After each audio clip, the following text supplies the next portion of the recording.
स्वागत है आप सभी का लोक बंधु के यूट्यूब चैनल पर। तो अपनी जो SI MCQ रिवीजन सीरीज चल रही थी, जिसके अंदर अपने Indian economic survey, Rajasthan economic survey और करंट अफेयर्स जो है इसको पूरा रिवाइज कर रहे थे।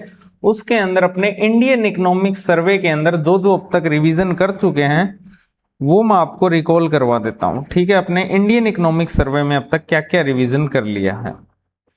तो जो इंडियन इकोनॉमिक सर्वे है उसके अंदर अपने एक तो जो आपके चैप्टर 5 है मुद्रास्फीति, इन्फ्लेशन, ठीक है, वो पूरा का पूरा पढ़ चुके हैं। इसके अलावा जो चैप्टर 2 है राजकोषीय घटनाक्रम या फिर राजकोषीय नीति बोल लो, आप टैक्स संरचना इसको बोल लो, कुछ भी बोल लो, जो राजकोषीय घटनाक्रम है चैप्टर 2, इसको अपने पूरा पढ़ चुके हैं। इसके अलावा जो चैप्टर 4 था विदेशी व्यापार का, जो बहुत ही इंपॉर्टेंट है, ठीक है, अगर आपने वो अभी तक नहीं देखा है तो उसको जरूर देखना। ठीक है, चैप्टर 4 जो है ये अपने कंप्लीट कर चुके हैं। इसके अलावा अपने जो भारत का बजट है वो पढ़ चुके हैं और आर्थिक समीक्षा का पूरा जो सार है PIB और जो ऑफिशियल डॉक्यूमेंट है वहां से अपने ये पूरा पढ़ चुके हैं। ठीक है, अब इसके बाद में जो SI का जो पाठ्यक्रम है उसके अकॉर्डिंग एक सबसे इंपॉर्टेंट चैप्टर बचता है। हालांकि ये 3 चैप्टरों का समूह है। टॉपिक है आपका अर्थव्यवस्था के प्रमुख क्षेत्रक। आपके पाठ्यक्रम में नीचे जाना, आप अर्थव्यवस्था के सिलेबस में आपको मिल जाएगा अर्थव्यवस्था के क्षेत्रक। ठीक है, तो इसके अंदर अपने एक तो पढ़ते हैं कृषि क्षेत्र, एक अपने पढ़ते हैं उद्योग क्षेत्र और एक पढ़ते हैं अपने सेवा क्षेत्र। ठीक है,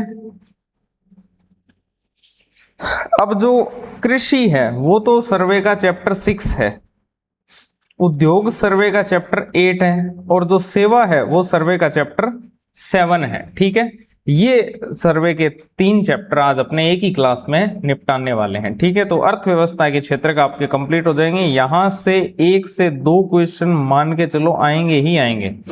और सबसे इंपॉर्टेंट बात, इसके अंदर आप पता नहीं कितना कंटेंट पढ़ते हो, कंसेप्चुअल कितनी योजनाएं पढ़ जाते हो, जबकि क्वेश्चन वहां से नहीं आते। कंसेप्चुअल पार्ट से क्वेश्चन नहीं आते हैं, इसके क्वेश्चन आते हैं इकोनॉमिक सर्वे से।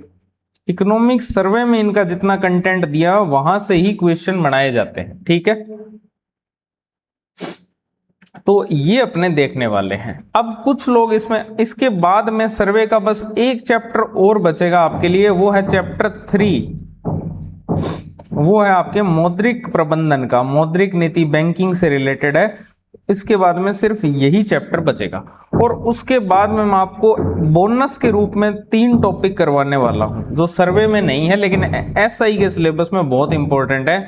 एक तो HDI आपने जो पढ़ा है वो बहुत कम पढ़ा है और आप 2021 का SI का पेपर उठा के देखना, उसमें GNP पूछ रखा है।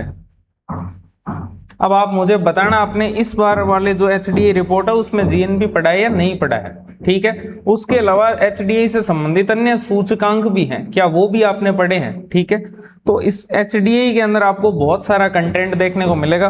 उसी के साथ साथ अपने करेंगे स्टॉक एक्सचेंज, यहां से भी क्वेश्चन आता है, ये भी एक फैक्चुअल टॉपिक है पूरा का पूरा, स्टॉक एक्सचेंज। और एक अपने करेंगे पंचवर्षीय योजनाएं, 5 ईयर प्लान।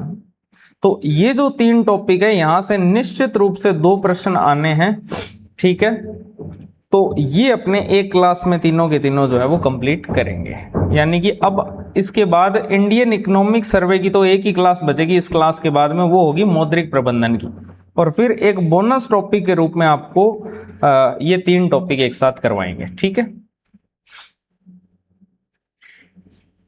उसी में मैं आपको थोड़ी सी करंट अफेयर्स भी बता दूंगा कि क्या क्या चेंज हुए हैं। बेसिकली आधार वर्ष किस किस के चेंज हुए हैं वो आप ध्यान से पढ़ लेना। IIP, वैसे तो जो टॉप 100 वाली फाइल बन रही है उसमें बहुत डिटेल में ये चीजें लिखी गई है, आपको चिंता करने की नीड नहीं है। IIP का आधार वर्ष चेंज हुआ है, CPI का आधार वर्ष चेंज हुआ है, WPI का आधार वर्ष जो है वो चेंज हुआ है। ये आपको करंट अफेयर्स में, ये भी मैं आपको उस क्लास में करवा दूंगा स्टॉक एक्सचेंज वाले में। ठीक है, तो आज की क्लास में अपने को पढ़ना है अर्थव्यवस्था के प्रमुख क्षेत्र, कृषि, उद्योग और सेवा, तीनों एक साथ अपने पढ़ने वाले हैं। साथ ही साथ अपने इसके एमसीक्यूज भी करेंगे, टोटल 15 एमसीक्यूज हैं, ठीक है। तो पूरी थ्योरी और एमसीक्यू अपने कवर करने वाले हैं। अब आप में से कुछ लोग नए जुड़ते हैं तो वो पूछते हैं कि इसकी पीडीएफ कहाँ पर मिलेगी। तो पीडीएफ जो है वो दो प्रकार की है, एक तो एमसीक्यू की है और एक थ्योरी की पीडीएफ है। थ्योरी की पीडीएफ आपको मैं बता दूं, थ्योरी की पीडीएफ पेड है जो कि आपको 190 रुपीज में मिलेगी, और इसके अंदर ये पूरी की पूरी जो इंडियन इकोनॉमी है वो पीएसआई के लिए तैयार की गई है। वन स्टॉप सॉल्यूशन है, पूरा जुलाई 2026 तक के इसमें अपडेट्स हैं।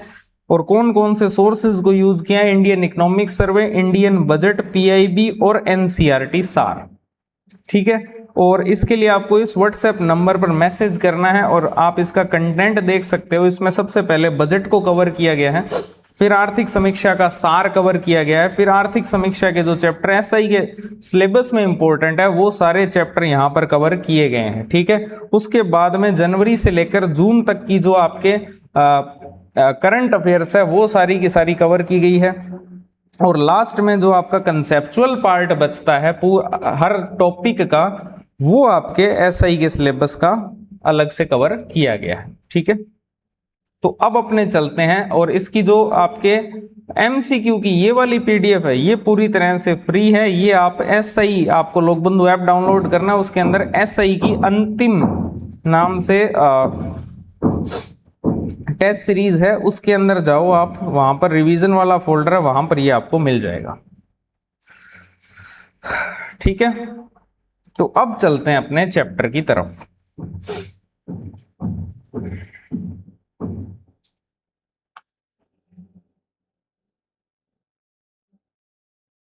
सबसे पहले अपने पढ़ने वाले हैं कृषि के बारे में, ठीक है। तो कृषि के अंदर अपने को क्या क्या पढ़ना है, तो सबसे पहले कृषि से रिलेटेड कुछ आंकड़े अपने को पढ़ने हैं, ठीक है, जिसके अंदर आपको याद रखने वाला कुछ भी आंकड़ा नहीं है, सिर्फ आपको एक बार के लिए पढ़ना है कि राष्ट्रीय आय के अंदर कृषि क्षेत्र की योगदान अगर हम देखें तो वर्तमान मूल्यों पर, या फिर आप बोल लो प्रचलित मूल्यों पर, ये लगभग 20% है। प्रचलित मूल्यों पर कितना है, लगभग 20%। कमेंट सेक्शन में बताना जरा कि प्रचलित मूल्यों के ऊपर जो राजस्थान है, राजस्थान का जीएवीए है या जीएसवीए बोल लो उसको, उसके अंदर कृषि जो क्षेत्र है उसका योगदान कितना है प्रचलित मूल्यों पर। यहां पर अगर आप बात करोगे तो यहां पर आंकड़ा लगभग के अंदर है, सर्वे में दिया हुआ कि जो राष्ट्रीय आय है, नेशनल इनकम है, उसके अंदर कृषि क्षेत्र का वर्तमान मूल्यों पर या फिर प्रचलित मूल्यों पर या फिर करंट प्राइस पर कितना योगदान है, 20% या लगभग 1/5 बोल सकते हो आप इसको, ठीक है। अगर हम वर्कफोर्स की बात करें कि कृषि क्षेत्र में कितने लोग लगे हुए हैं काम में, तो इसमें देश की 46.1% जो आबादी है वो कृषि क्षेत्र पर निर्भर करती है। देश की 46.1% आबादी जो है वो आजीविका के लिए कृषि पर निर्भर है। ये पीएलएफएस के जो आंकड़े थे 2023-24 के, उसका अनुमान है, ठीक है। तो ये दो प्रमुख आंकड़े हैं कृषि से रिलेटेड, एक कि राष्ट्रीय आय के अंदर वर्तमान मूल्यों पर कृषि क्षेत्र का योगदान कितना है, लगभग 20%, और 5वां हिस्सा बोल सकते हो आप। और अगर हम कार्यबल की बात करें तो देश की 46.1% आबादी जो है वो आजीविका के लिए कृषि क्षेत्र पर निर्भर करती है, ठीक है। अब बात करते हैं अपने उत्पादन रुझान या फिर वैश्विक परिदृश्य की, ठीक है। वैश्विक स्तर पर क्या स्थिति है भारत की कृषि में, ठीक है। तो अगर हम ड्राई अनियन की बात करें, सूखी प्याज की बात करें, ड्राई अनियन की, तो भारत जो है वो विश्व के अंदर सूखी प्याज का सबसे बड़ा उत्पादक है। ड्राई अनियन जो होती है या जो सूखी प्याज होती है उसका सबसे बड़ा उत्पादक है भारत, ठीक है। वैश्विक उत्पादन में लगभग 1/4 हिस्सेदारी भारत की है, उत्पादन में लगभग 25% योगदान देता है भारत। तो ड्राई अनियन या फिर सूखी प्याज के मामले में जो भारत है वो विश्व के अंदर अगर अपने बात करें तो पहले नंबर पर आता है, सूखी प्याज का सबसे बड़ा उत्पादक है, लगभग 25% योगदान जो है वो भारत देता है।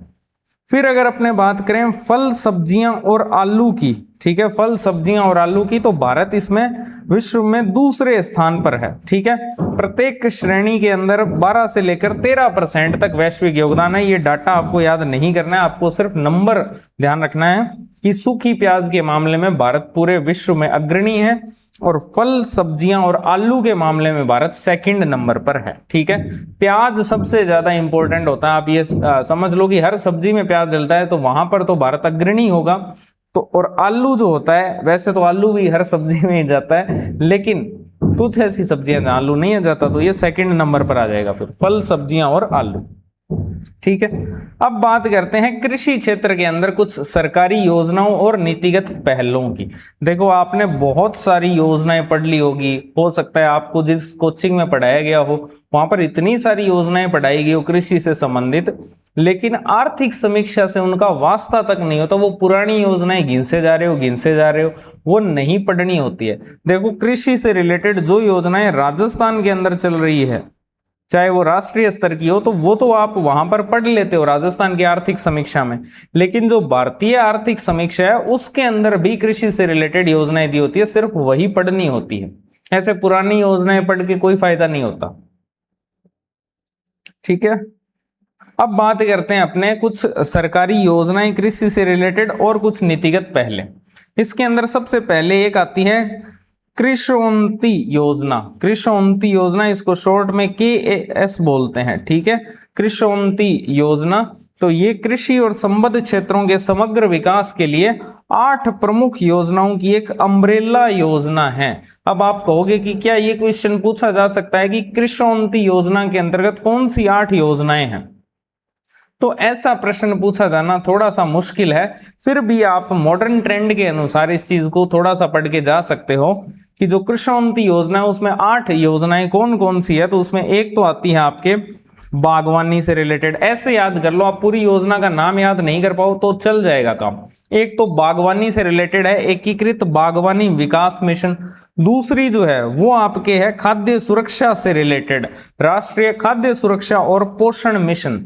तीसरी आपकी आती है कृषि विस्तार से रिलेटेड कृषि विस्तार पर उप मिशन। चौथी आती है कृषि विपणन से रिलेटेड की एकीकृत योजना। पांचवी इसमें आती है डिजिटल कृषि से रिलेटेड। छठी इसमें आती है राष्ट्रीय खाद्य तेल से रिलेटेड। ठीक है, फिर आपकी एक तिलहन की है और एक पाम ऑयल की है। ठीक है, एक आती है आपके पूर्वोत्तर क्षेत्र के लिए mission organic value chain development. इस प्रकार से टोटल 8 योजनाएं कृषोन्नति योजना में शामिल है। आप इनके कीवर्ड्स को याद रख लो, बाकी तो योजनाएं हो जाएगी। एक बागवानी है, एक खाद्य सुरक्षा है, एक कृषि विस्तार है, एक कृषि विपणन है, एक डिजिटल कृषि है, एक 2 खाद्य तेल पर है, एक तिलहन की और एक पाम ऑयल की और एक पूर्वोत्तर क्षेत्र के लिए। ठीक है, इसके अलावा अन्य भी कुछ राष्ट्रीय योजनाएं हैं, जैसे कि राष्ट्रीय खाद्य सुरक्षा और पोषण mission, national food security and जो न्यूट्रिशन मिशन है, राष्ट्रीय खाद्य सुरक्षा और पोषण मिशन, ये 2007 के अंदर संचालित हुआ था। ठीक है, और इसका जो 2025 है उसमें इसका नया नामकरण किया गया है NFSM के नाम से। ठीक है, तो ये ध्यान रखना, NFSNM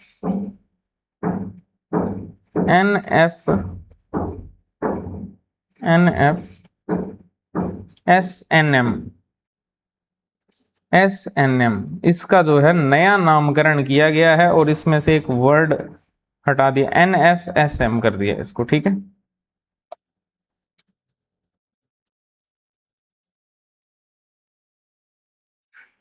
ये वाला जो N है ये हटा दिया है, पोषण वाला जो N है वो यहां से हटा दिया है। तो ये 2025 में, 2007 में तो ये संचालित हुआ था मिशन और 2025 में इसका नया नामकरण किया गया है और उसमें से पोषण वर्ड जो है वो हटा दिया गया है। फिर बात करते हैं दालों के अंदर आत्मनिर्भरता लाने के लिए जो मिशन है वो कब स्टार्ट हुआ था। उसको स्वीकृति मिली थी 1 अक्टूबर 2025 को, जिसका उद्देश्य था दालों का जो आयात है उस पर निर्भरता को कम करना। ठीक है, और आत्मनिर्भर बनना। आत्मनिर्भर आप कैसे बनोगे, तो दालों का जो आयात है उसको आप कम करो, तभी आत्मनिर्भर बनोगे। तो ये चीज थी दालों के अंदर आत्मनिर्भरता हेतु मिशन, जो कि 1 अक्टूबर 2025 को जो है स्वीकृत हुआ। ठीक है, इसके बाद सबसे इंपॉर्टेंट जो है वो ये वाली योजना है, यहां से प्रश्न आ सकता है, प्रधानमंत्री धन धान्य कृषि योजना। और ये राजस्थान सरकार ने अपनी जो फ्लैगशिप योजनाएं हैं उनके अंदर इसको डाल रखा है। राजस्थान सरकार ने अपनी जो फ्लैगशिप योजनाएं हैं उसके अंदर इसको शामिल किया हुआ है। ठीक है, तो ये प्रधानमंत्री धन धान्य कृषि योजना या PMDDMKY जो है ये क्या है, तो इसकी अगर अपने बात करें तो ये जो योजना है ये इसकी अवधि है 6 वर्ष। ठीक है, जुलाई 2025 के अंदर ये योजना जो है वो स्वीकृत हुई है। इसकी अवधि 6 वर्ष है, लेकिन ये वित्त वर्ष 2026 से प्रभावी, क्योंकि जुलाई 2025 है तो वित्त वर्ष 2026 से प्रभावी। कवरेज की अगर अपने बात करें तो इसमें टोटल 100 ऐसे आकांक्षात्मक कृषि जिले लिए गए हैं जिनमें कम उत्पादकता, कम फसल तीव्रता, सीमित ऋण के आधार पर सीमित ऋण की स्थिति है, जहां पर कम उत्पादकता, कम फसल तीव्रता है, सीमित ऋण है, ऐसी स्थिति वाले 100 ऐसे कृषि जिले जो हैं इस योजना के तहत लिए गए हैं। और इसमें टोटल 11 मंत्रालयों की 36 जो मौजूदा योजनाएं हैं उनका जो है अभिसरण किया गया है। इसमें जो केंद्रीय राज्य कृषि विश्वविद्यालय है वो इसके तकनीकी ज्ञान साझेदार होंगे। तो ये आपके पूरी की पूरी योजना है प्रधानमंत्री धन धान्य कृषि योजना। ठीक है, प्रधानमंत्री धन धान्य कृषि योजना क्या है, तो ये योजना जो है वो जुलाई 2025 में वित्त वर्ष 2026 से प्रभावी रहेगी। 6 वर्षों की इसकी अवधि है। 100 कृषि जिलों के अंदर इसकी कवरेज है। 11 मंत्रालयों की टोटल 36 योजनाओं का इसमें अभिसरण किया गया है। ठीक है, और इसमें जो ज्ञान साझेदार हैं वो आपके केंद्रीय या राज्य जो एग्रीकल्चर यूनिवर्सिटीज है वो है। इसके बाद जो सबसे ज्यादा चर्चित मुद्दा है अभी वर्तमान में एथेनॉल सम्मिश्रण कार्यक्रम। ये भी सर्वे में दिया हुआ है कि एथेनॉल जो सम्मिश्रण कार्यक्रम है, अगर हम उपलब्धि की बात करें तो ये आप इसको छोड़ भी सकते हो। ठीक है, क्या उपलब्धि प्राप्त कर लिया एथेनॉल संवर्धन कार्यक्रम में, इसमें आप देखना मूल्य संवर्धन प्रभाव। तो मक्का आधारित जो एथेनॉल है उसके प्रशासित मूल्यों के अंदर वृद्धि जो है उसके कारण किसानों का रुझान मक्के की खेती की ओर बढ़ा है, जिससे कि फसल विविधीकरण और दालों और तिलहन के रकबे पर असर की समीक्षा आवश्यक हो गई है। ठीक है, तो मक्का आधारित जो एथेनॉल है उसके मूल्यों के अंदर वृद्धि हुई है। मक्का आधारित एथेनॉल के जो मूल्य है उनके अंदर वृद्धि हुई है, जिस कारण से किसानों का रुझान जो है वो मक्के की खेती की ओर बढ़ा है, जिससे फसल विविधीकरण हो गया। तो ये सारी आपके योजनाएं थी। अब अगर अपने एक आधा क्वेश्चन देखें यहाँ पर, तो प्रधानमंत्री धन धान्य कृषि योजना के संदर्भ में निम्नांकित कथनों पर विचार कीजिए। यह योजना जुलाई 2025 के अंदर 6 वर्षों की अवधि के लिए स्वीकृत की गई है। बिल्कुल सही स्टेटमेंट है। इसका कवरेज देश के 100 आकांक्षात्मक कृषि जिलों में होगा, यह भी बिल्कुल सही है। इस योजना के अंतर्गत 11 मंत्रालयों की 36 मौजूदा योजनाओं का अभिसरण किया गया है, यह भी बिल्कुल सही है। तो इसमें तीनों ही स्टेटमेंट जो है वो सही हो जाएंगे।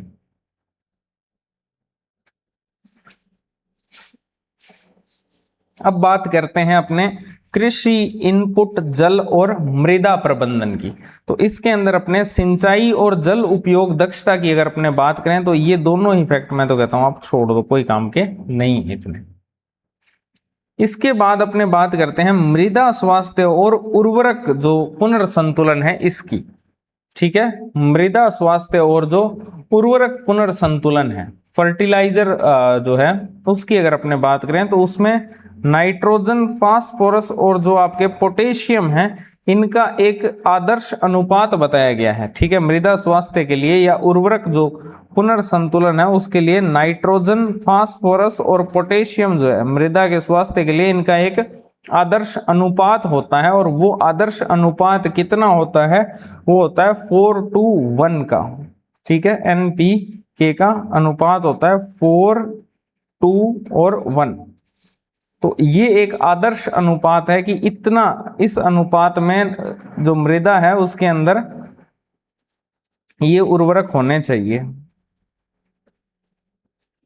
उर्वरक जो है उनके अंदर जो आपके नाइट्रोजन, फास्फोरस और जो पोटेशियम तत्व हैं वो इस अनुपात के अंदर होने चाहिए 4:2:1 के अनुपात में, यानी नाइट्रोजन 4, फास्फोरस 2 और पोटेशियम जो है वो होना चाहिए 1।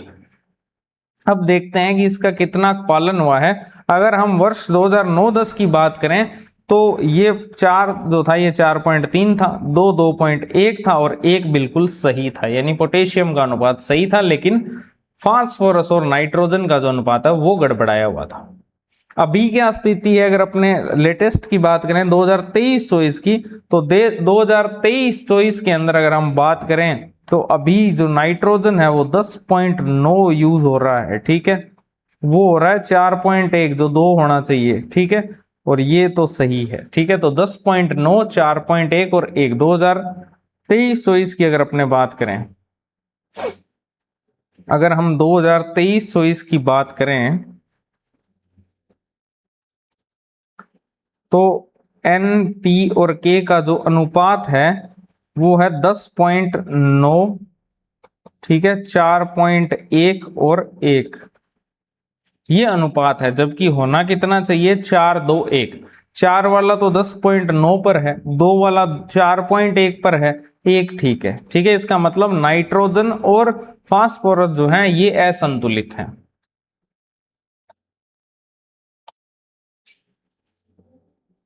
अब अगर अपने साथ ही साथ प्रश्न भी करें सेम, कि भारत के अंदर उर्वरक उपयोग के संदर्भ में जो आदर्श एनपी के अनुपात है वो कितना है, तथा वर्ष 2023-24 में दर्ज वास्तविक एनपी के अनुपात का सही युग्म कौन सा है। आदर्श पूछा है और 2023-24 वाला पूछा है, ठीक है, तो जो 2000 पहले तो आदर्श देख लेते हैं, तो आदर्श मैंने आपको बता ही दिया, 4, 2, 1 जो है वो इसमें एक आदर्श अनुपात है, तो ये यहां पर भी है।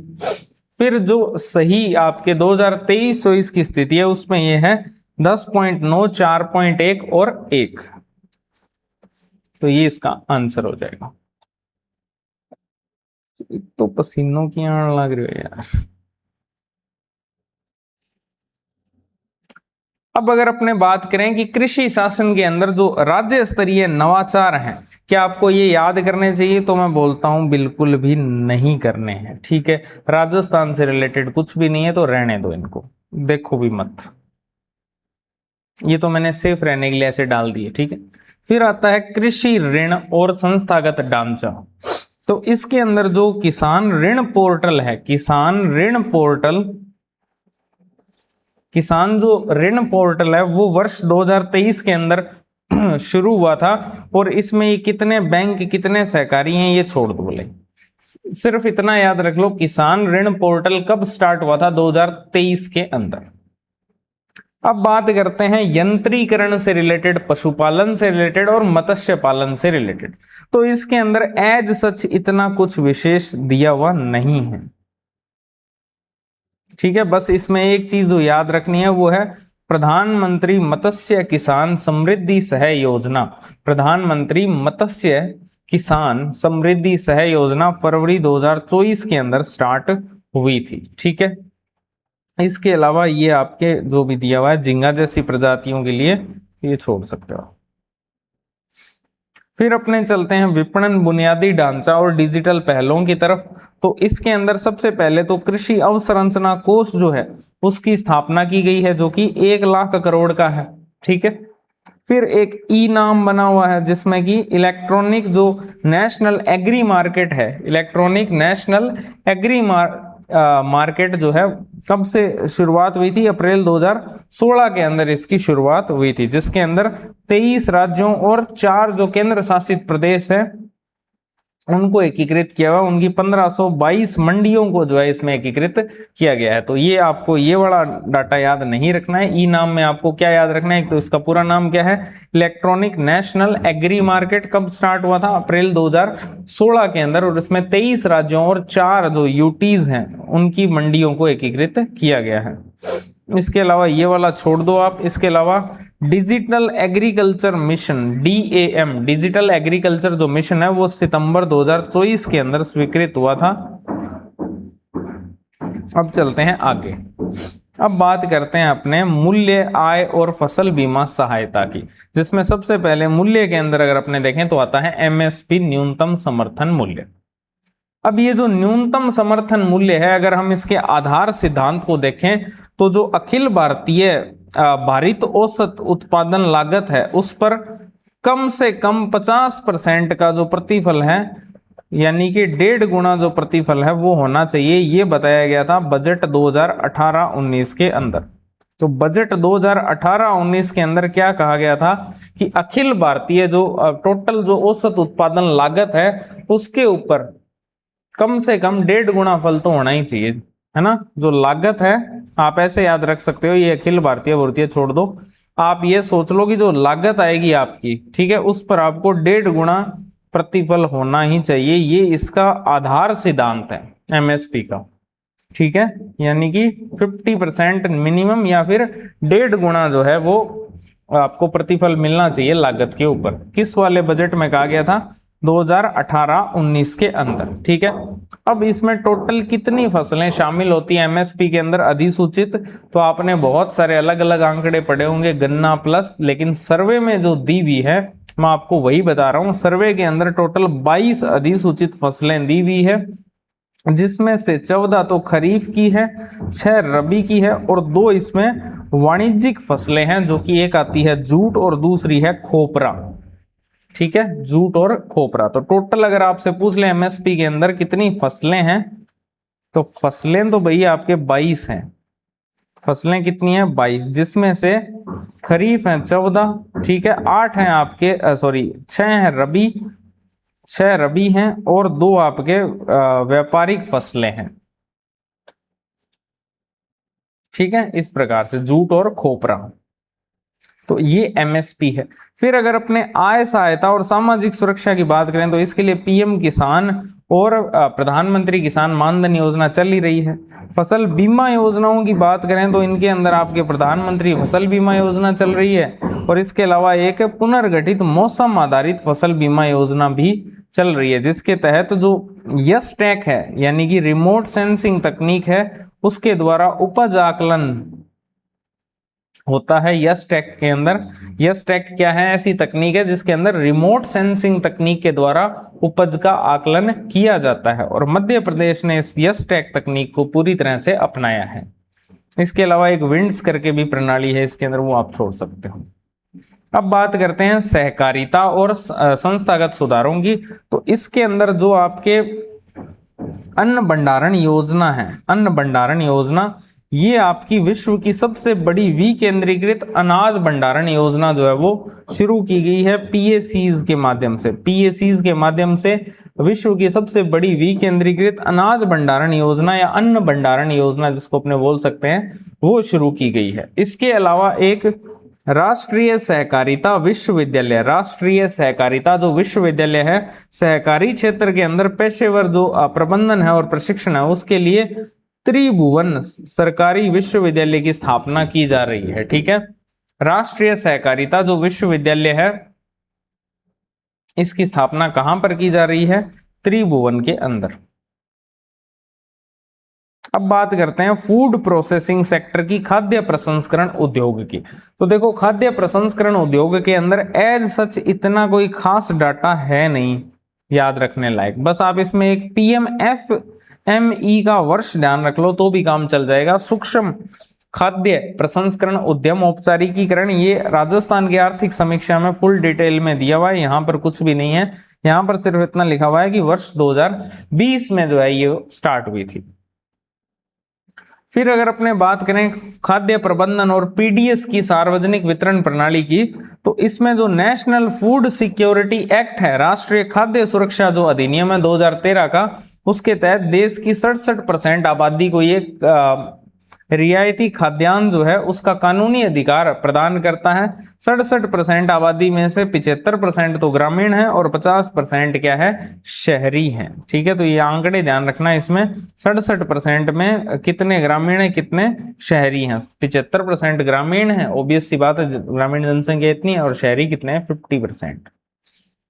प्रधानमंत्री गरीब कल्याण अन्न योजना की अगर अपने बात करें, ठीक है, तो ये जो योजना है ये आपके सभी नेशनल फूड सिक्योरिटी एक्ट लाभार्थियों को केंद्र सरकार के द्वारा पूर्णतः वित्त पोषित निःशुल्क खाद्यान्न वितरण जो है वो जारी करती है। इसके अलावा one nation one ration card आप सबको बताया, सभी 36 राज्य, 28 + 8 कर दो 36 हो जाएंगे, सभी राज्यों और यूटीज के अंदर ये लागू है one nation one ration card, ठीक है। इसके अलावा ये सब आप छोड़ दो।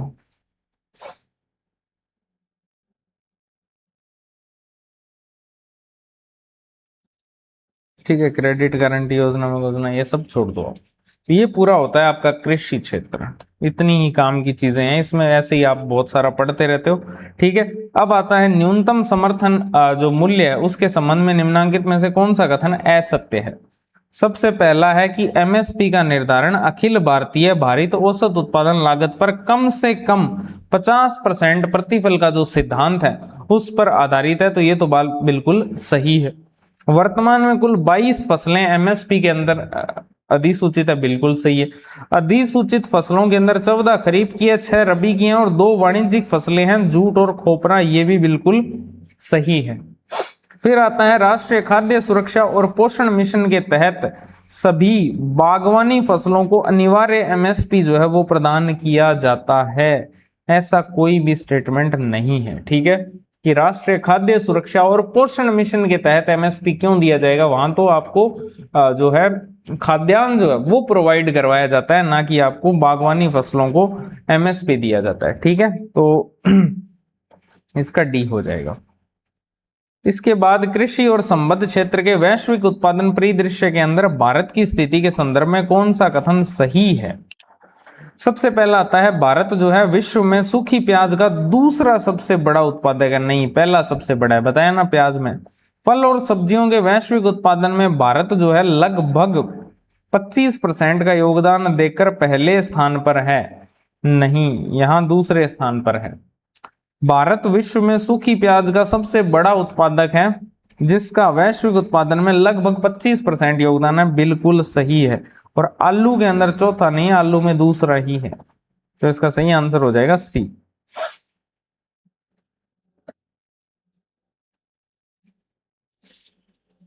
अब चलते हैं उद्योग क्षेत्र की तरफ।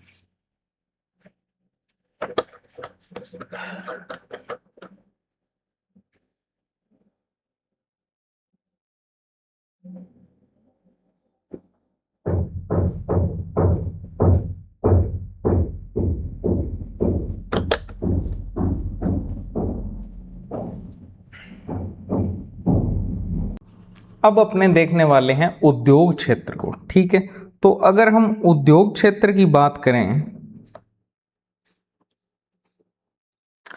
तो उद्योग क्षेत्र के अंदर सबसे पहले अपने को देखना है ग्लोबल मैन्युफैक्चरिंग सिनेरियो। अब ये जो ग्लोबल मैन्युफैक्चरिंग सिनेरियो है ये क्या है, वैश्विक विनिर्माण परिदृश्य। ठीक है, कि जो विकसित भारत संकल्प है 2047 का, उसके लिए जो प्रतिस्पर्धा है उसके 5 संरचनात्मक स्तंभ क्या है।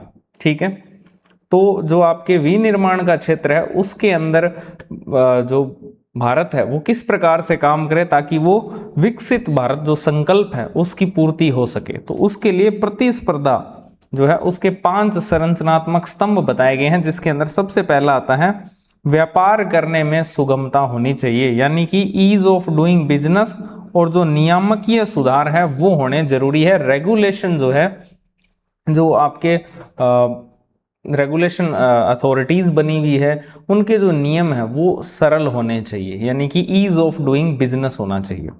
फिर इसके अलावा अनुसंधान विकास और नवाचार जो है इन पर काम करना चाहिए, है ना, जिसके लिए आप ANRF जो ऊपर मैंने आपको बताया था, इसके अलावा RDI निधि जो है इनका गठन हो। इसके अलावा जो कौशल विकास है इस पर बल दिया जाए, जिससे कि जो स्किल गैप है वो दूर हो सके। इसके अलावा बुनियादी ढांचा जो इंफ्रास्ट्रक्चर है और जो लॉजिस्टिक है इन पर काम किया जाए, जिसके तहत PM गति शक्ति चल रही है, राष्ट्रीय औद्योगिक गलियारा परियोजना चल रही है। इसके अलावा MSME जो है इनका विस्तार हो और वैश्विक प्रतिस्पर्धा हो। ये 5 स्तंभ बताए गए हैं, प्रतिस्पर्धा के 5 स्तंभ हैं ये विकसित भारत संकल्प के लिए। ठीक है, एक तो व्यापार करने में सुगमता हो, दूसरी अनुसंधान विकास और नवाचार, तीसरा है कौशल विकास, चौथा है बुनियादी ढांचा और लॉजिस्टिक, पांचवा है MSME का विस्तार और वैश्विक प्रतिस्पर्धा। फिर अगर हम घरेलू औद्योगिक प्रदर्शन देखें भारत का, ठीक है, तो जो प्रतिस्पर्धी औद्योगिक प्रदर्शन रैंकिंग है, जो प्रतिस्पर्धी औद्योगिक प्रदर्शन रैंकिंग है उसमें भारत 2023 के अंदर 37वें स्थान पर था।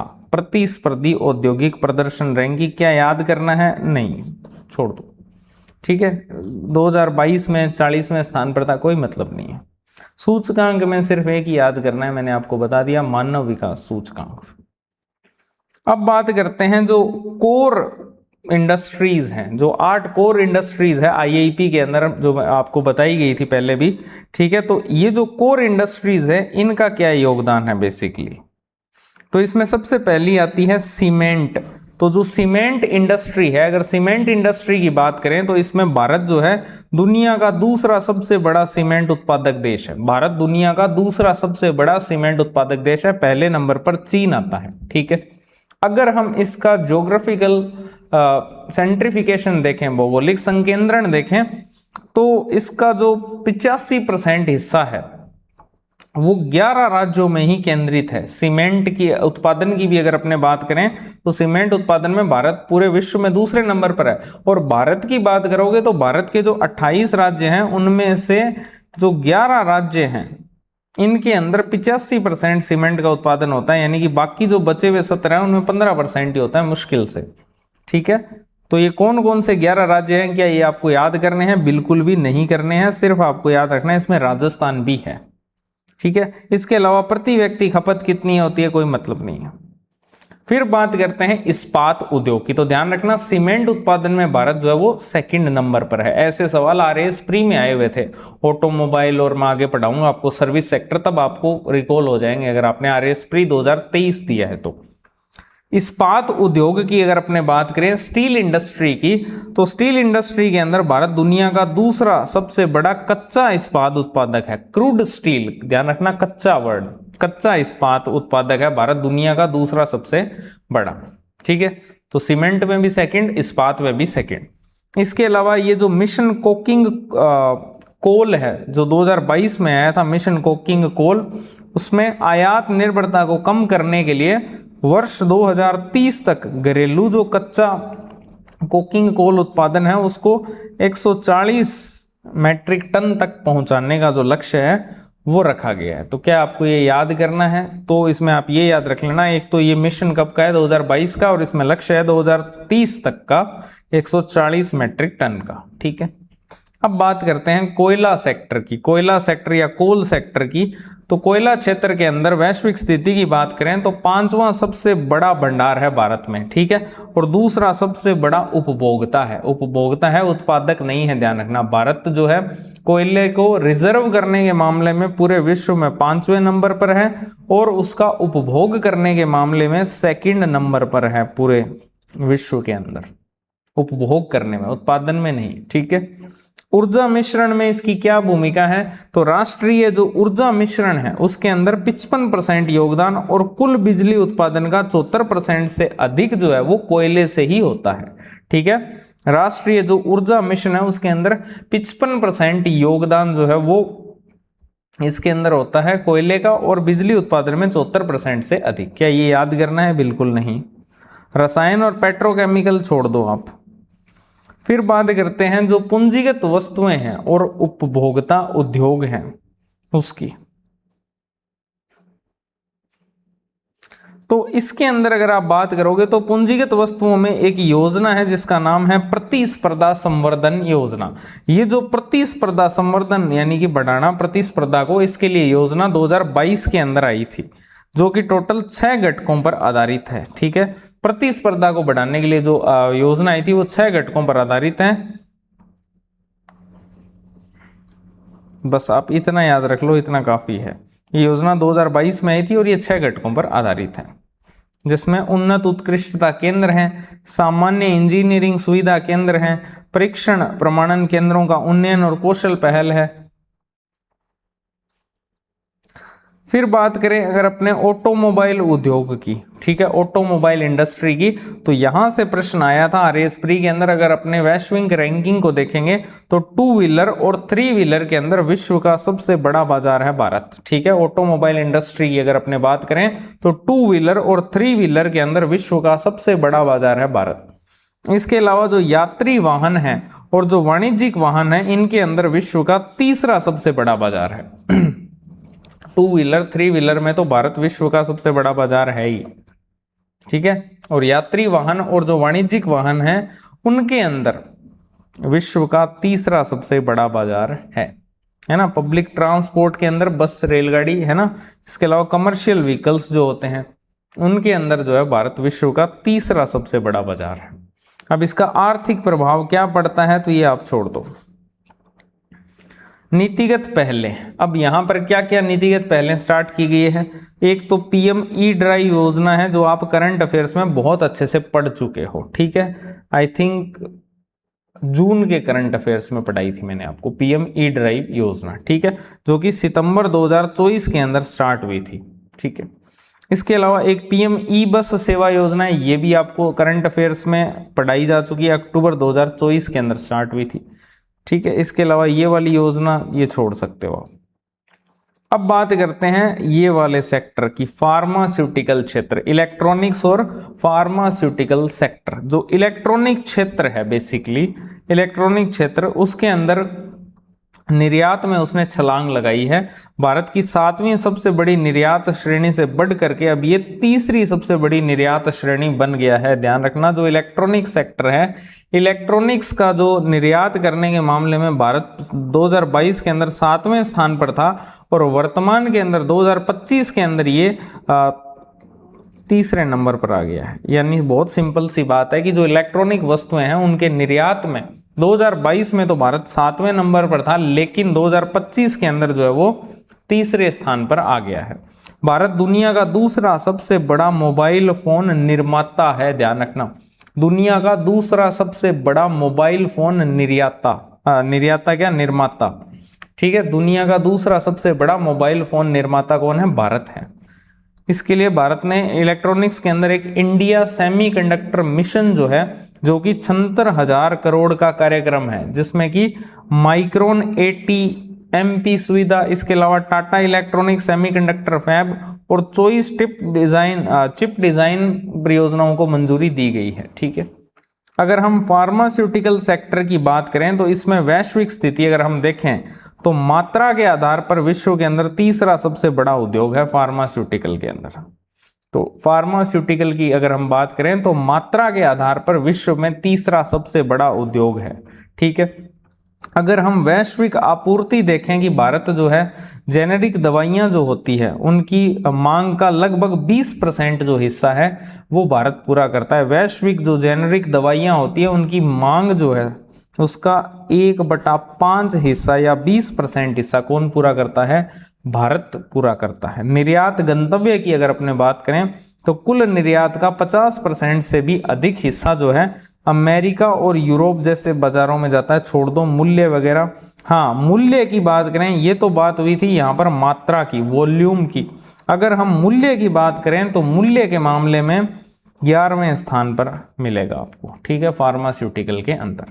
तो यहाँ पर दो चीजें हैं, एक तो है क्वालिटी जिसको अपने वैल्यू बोल सकते हैं, और एक है क्वांटिटी जिसको अपने क्या बोल सकते हैं, है ना, क्वांटिटी को क्या बोल सकते हैं अपने, हाँ मात्रा, ठीक है, मात्रा के आधार पर। और ये है मूल्य के आधार पर। तो मूल्य के आधार पर तो जो आपके फार्मास्यूटिकल सेक्टर है उसके अंदर भारत 11वें स्थान पर है पूरे विश्व में, और मात्रा के आधार पर अगर हम देखेंगे तो विश्व में तीसरा सबसे बड़ा जो है तो तीसरे स्थान पर। तो ध्यान रखना, मात्रा के आधार पर पूछे तो तीसरे स्थान पर है और मूल्य के आधार पर पूछे तो 11वें स्थान पर है। पूछ रखा है RAS प्री में, जाके देख लेना, ठीक है। अब ये वैक्सीन आपूर्ति वगैरह दे रखी है, दृष्टिकोण में बदलाव की वैल्यू, पहले वॉल्यूम संचालित होता था, अब इसको वैल्यू संचालित कर दिया गया है, ठीक है। तो वॉल्यूम के आधार पर भी देख लिया हमने कौन से नंबर पर है, वैल्यू के आधार पर भी देख लिया हमने कौन से नंबर पर है। तो अभी जो तरीका है वो अपना वैल्यू ड्रिवन है, मूल्य संचालित है, ठीक है। इसके बाद में वस्त्र और परिधान उद्योग दे रखा है, जिसमें अगर हम बात करें तो कच्चा माल उत्पादन के अंदर स्थिति अगर हम देखें तो कपास के अंदर और जूट के अंदर भारत जो है वो पहले स्थान पर है ना। कपास और जूट के अंदर जो है भारत जो है वो पहले स्थान पर है उत्पादन में, इनके कच्चे माल के उत्पादन में भारत जो है वो पहले स्थान पर है। इसके अलावा रेशम और कपास उत्पादन हो गया, मानव निर्मित फाइबर हो गए, पॉलीएस्टर और विस्कोस फाइबर उत्पादन हो गया, इनके मामले में जो भारत है वो सेकंड नंबर पर है, ठीक है। और वस्त्र और परिधान का छठा सबसे बड़ा वैश्विक निर्यातक जो है वो भारत ही है। वस्त्र और परिधान का छठा सबसे बड़ा वैश्विक निर्यातक भारत है। तो वस्त्र और परिधान का छठा सबसे बड़ा वैश्विक निर्यातक कौन है? भारत। अब इसमें ये सब आप छोड़ भी सकते हो वैसे तो, कि वस्त्र निर्यात में घटकों की क्या क्या हिस्सेदारी है। रेडीमेड गारमेंट की सबसे ज़्यादा है, बस इतना याद रख लेना। जो आपके रेडीमेड गारमेंट्स हैं उनकी सबसे ज़्यादा निर्यात के अंदर हिस्सेदारी है। उसके बाद में कॉटन टेक्सटाइल है, फिर मानव निर्मित वस्त्र और फिर हस्तशिल्प है। ये परसेंटेज याद करने मत लग जाना। विनिर्माण को बढ़ावा देने वाली प्रमुख राष्ट्रीय योजनाएं, ठीक है, मैन्युफैक्चरिंग को बढ़ावा देने वाली कौन कौन सी ऐसी नेशनल स्कीम्स हैं? उसके अंदर सबसे पहले आती है PLI स्कीम, उत्पादन से जुड़ी प्रोत्साहन योजनाएं, जो कि वर्ष 2020 के अंदर शुरू हुई थी। 14 प्रमुख क्षेत्रों के अंदर ये योजनाएं जो है वो चल रही है, ठीक है। इसके अलावा सबसे इंपॉर्टेंट आता है इसमें राष्ट्रीय विनिर्माण मिशन, केंद्रीय बजट 2025-26, SI 2025 का जो 5 अप्रैल या 6 अप्रैल, कौन सा था, 5 अप्रैल या 6 अप्रैल में से किसी एक में ये प्रश्न था। राष्ट्रीय विनिर्माण मिशन कहां से पूछा था? सर्वे में से, ठीक है। तो राष्ट्रीय विनिर्माण मिशन जो है, नेशनल मैन्युफैक्चरिंग मिशन जो है, ये आपके केंद्रीय बजट 2025-26 के अंदर घोषित था। सर्वे में से क्या पूछा था? बजट में से पूछा था, ठीक है। बजट सर्वे के साथ ही पढ़ते हैं।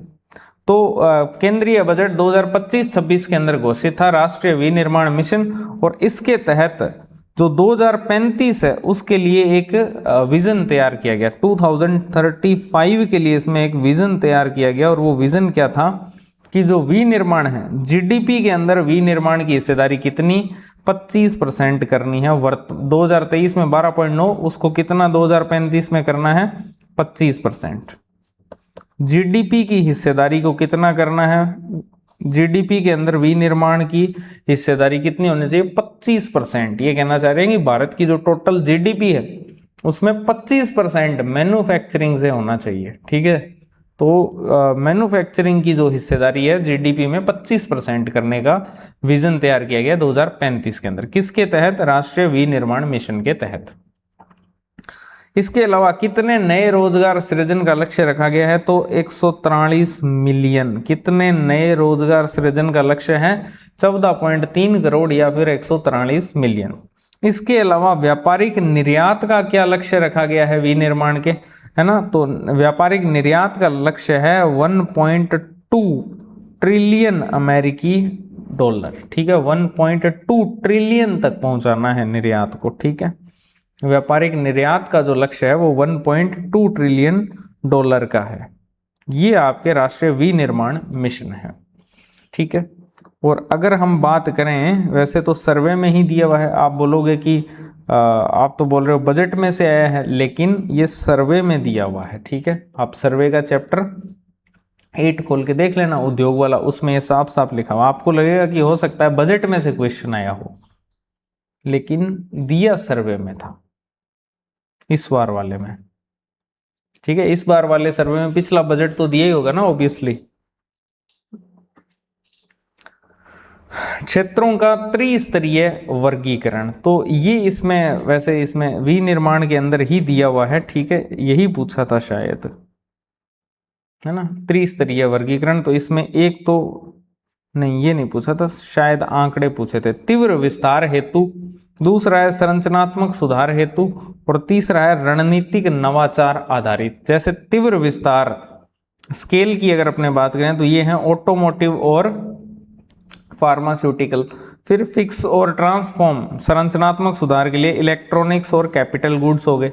फिर सीड जो है रणनीतिक नवाचार आधारित, उसमें सेमीकंडक्टर हैं, इलेक्ट्रॉनिक वाहन हैं, ये सब आ जाएंगे।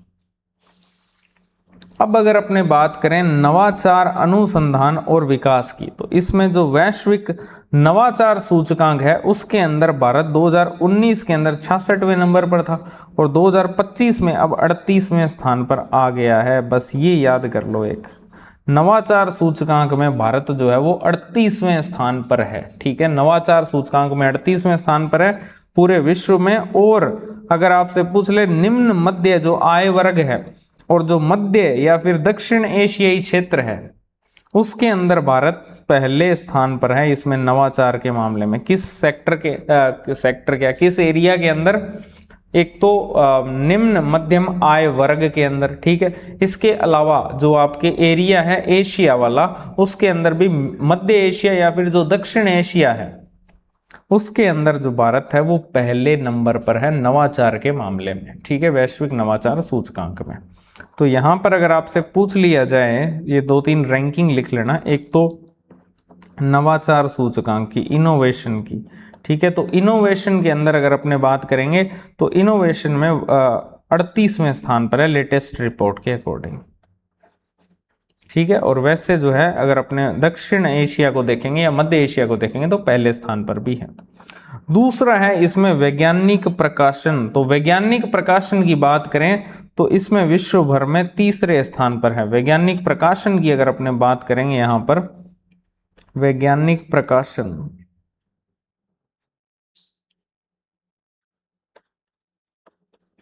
वैज्ञानिक प्रकाशन, तो वैज्ञानिक प्रकाशन की अगर अपने बात करें तो वैज्ञानिक प्रकाशन में ये तीसरे स्थान पर है। ये 8 हटा देना इसमें से, ठीक है। फिर तीसरा ये पूछेगा बौद्धिक संपदा आईपी फाइलिंग के मामले में, इसमें अलग अलग है, जैसे कि ट्रेडमार्क फाइल करने में चौथे स्थान पर है, पेटेंट फाइल करने में छठे स्थान पर है, औद्योगिक डिजाइन फाइलिंग के मामले में 7वें स्थान पर है। क्या ये सब याद करने हैं? बिल्कुल भी नहीं। स्टार्टअप इकोसिस्टम विकसित करने में 12वें स्थान पर है। तो स्टार्टअप कल्चर के मामले में अगर आप पूछोगे, स्टार्टअप कल्चर के मामले में तो पूरे विश्व में 12वें स्थान पर है। तो ये कुछ रैंकिंग्स हैं जिसमें सिर्फ इनोवेशन वाली मुझे ज़्यादा इंपॉर्टेंट लग रही है, ये सब छोड़ सकते हो। R&D में क्या चुनौतियां हैं और उनके क्या संस्थागत समाधान हैं, तो ये भी हटाओ। संस्थागत समाधान यही है RDI और ANRF जो आपको ऊपर बताए थे, ठीक है। तो इसके लिए आपके ANRF अधिनियम जो है 2023 में आया था, अनुसंधान नेशनल रिसर्च फाउंडेशन अधिनियम 2023, ठीक है। और जो RDI निधि है यानी कि रिसर्च डेवलपमेंट एंड इनोवेशन जो फंड है वो 6 वर्षों के लिए है। ये कितने वर्षों के लिए? 6 वर्षों के लिए 1 लाख करोड़ रुपए का इसमें परिव्यय जो है वो किया जाएगा। ये डीप टेक और निजी R&D को बढ़ावा देने के लिए है, ठीक है। फिर अगर हम बात करें इंडिया सेमीकंडक्टर मिशन की, तो ये आप इंडिया सेमीकंडक्टर मिशन में आपको जैसा कि बताया गया था कि जो वैश्विक चिप डिजाइन है वो राजस्व का 79.4% हिस्सा केवल 4 देशों के पास ही केंद्रित है। पूरे विश्व स्तर पर अगर अपने चिप डिजाइनिंग की बात करें तो उस चिप डिजाइनिंग के अंदर जितना भी रेवेन्यू कलेक्ट होता है पूरे विश्व की अर्थव्यवस्था में, उसका 79.4 या मैं इसको 80 बोल दूं कि 80% हिस्सा है ही सिर्फ 4 देशों के पास में। कौन कौन से? USA, दक्षिण कोरिया, ताइवान और जापान। इन 4 कंट्रीज के पास में ही चिप डिजाइनिंग का सारा रेवेन्यू है, ठीक है। तो इसके लिए भारत ने भी इसमें अपनी हिस्सेदारी साबित करने के लिए इंडिया सेमीकंडक्टर जो मिशन है वो लॉन्च किया है, जिसके तहत 76,000 करोड़ की वित्तीय सहायता जो है वो मिलेगी, ठीक है। जिसमें आपके सेमीकंडक्टर डिस्प्ले फैब हो गया, कंपाउंड सेमीकंडक्टर है, OSAT इकाइयों के लिए पूंजीगत व्यय या फिर परियोजना जो लागत है उसकी 50% वित्तीय सहायता दी जाएगी। इसके अलावा 6 राज्यों के अंदर संचयी निवेश वाली 10 विनिर्माण और पैकेजिंग परियोजनाओं को इसमें मंजूरी दी गई है अगस्त 2025 तक। ये आप छोड़ भी सकते हो। फिर गुणवत्ता नियंत्रण आदेश और लॉजिस्टिक्स में क्या है, तो ये तो आप छोड़ दो। बुनियादी ढांचा और लॉजिस्टिक में आपको पता ही है PM गति शक्ति और ULIP चल रही है। PM गति शक्ति आप सबको पता है, ये एक जियोस्पैटिकल योजना है, भूस्थानिक योजना है, एकीकृत भूस्थानिक योजना है। एकीकृत है तो फिर कितने 57 मंत्रालय या विभाग इसमें शामिल हैं और उनकी 1700 से अधिक डेटा लेयर्स जो हैं वो राष्ट्रीय प्लान जो मास्टर प्लान है उसके अंदर एकीकृत है। अब इसमें कितने राज्य हैं, तो इसमें 27 राज्यों के द्वारा राज्य लॉजिस्टिक नीतियां जो है वो अधिसूचित की गई है। ULIP यानी कि यूनिफाइड लॉजिस्टिक इंटरफेस प्लेटफॉर्म, ठीक है। यहाँ पर तो 57 मंत्रालय या विभाग है पीएम गति शक्ति में, जबकि ULIP के अंदर 11 मंत्रालयों की 44 प्रणालियां जो है वो जुड़ी हुई है। ULIP जो है वो 11 मंत्रालयों की 44 प्रणालियों को जोड़ता है, जबकि पीएम गति शक्ति के अंदर 57 मंत्रालय या विभाग जो है वो शामिल है, ठीक है।